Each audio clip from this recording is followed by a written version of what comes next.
আমরা এখন রয়েছি উত্তরাখণ্ডের দেবপ্রয়াগে। প্রয়াগ মানেই হচ্ছে দুই নদীর সঙ্গমস্থল। উত্তরাখণ্ডে টোটাল 5টি প্রয়াগ রয়েছে। 5টি প্রয়াগের মধ্যে দেবপ্রয়াগ হলো অন্যতম। এই প্রয়াগের আমার এই বাম পাশে যে নদীটি আসছে এটা হচ্ছে ভাগীরথী নদী, আর ঠিক ডান পাশে সোজা যে নদীটা রয়েছে এটা হচ্ছে অলকানন্দা নদী।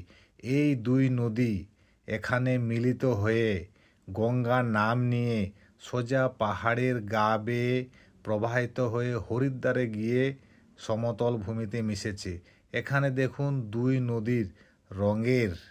নদীর জলের রং দুই রকম। এই দেখুন, এই সেই হচ্ছে সঙ্গমস্থল যেখান থেকেই গঙ্গার নামের উৎপত্তি হয়েছে। এই